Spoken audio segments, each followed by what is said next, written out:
Good morning! I-discuss ko naman ngayon ang advantage ng 7 accounts over single account. Marami sa atin ang nagtatanong kung bakit ba maganda ang 7 accounts. Maraming tatanong sa atin, ano ba talaga yung advantage, benefit, or edge ng multiple accounts over single account. In fact guys, napakalaki ng advantage at pagkakaiba kapag naka-multiple accounts ka over single account. Para ma-maximize yung effort mo at ma-maximize yung income mo, I suggest gawin mo yung multiple accounts. Explain ko ngayon ang comparison ng single account over multiple accounts. Guys, you know what? Example, naka-single account ka. Example, this is you. Assuming nag-invite ka ng 8 prospect. Example, na-invite mo si A, B, C, D, E, F, G, at saka si H. It's up to you kung saan mo sila ipoposition. Assuming si A, B, C, D ay inilagay mo sa left.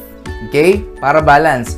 And the rest, si E, F, G, H sa right. Since lahat ikaw ang nag-invite sa kanila, lahat yung direct referral bonus sa'yo. Therefore, magkano ang direct referral bonus mo? 1,000 times 8 na invites mo, that's total of 8,000 pesos. Ngayon, ilang pairs yan?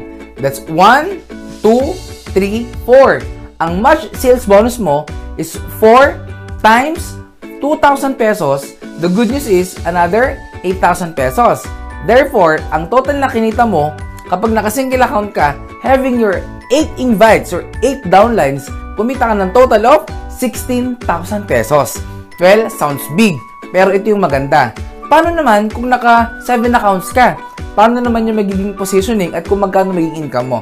Guys, take note. Same effort na gagawin mo, same effort na ibibigay mo. Mara-reject ka din, madi-discourage ka din, ibig sabihin, same effort, 8 din. Example, assuming naka-7 accounts ka. This is U1, U2, U3, U4, U5, U6, U7. Guys, si A at B, ilalagay mo siya downline ni U4. Okay? Si C at D, downline ni U5. Si E at saka si F, downline ni U6. Si G at saka si H, downline ni U7. Therefore, si U4, 1 sa left, 1 sa right, total of how much? 1,000 plus 1,000, nag-pair, 2,000. U4, kumita ng 4,000 pesos. Si U5, ganun din, 4,000. U6, ganun din.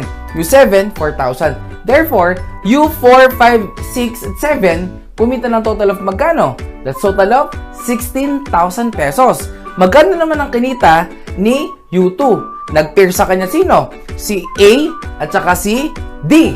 Si B at si C. Dalawang pair, magkano? That's total of 4,000 para kay U2. Si U3, magkano kinita? That's, nag-pair naman si E at saka si G.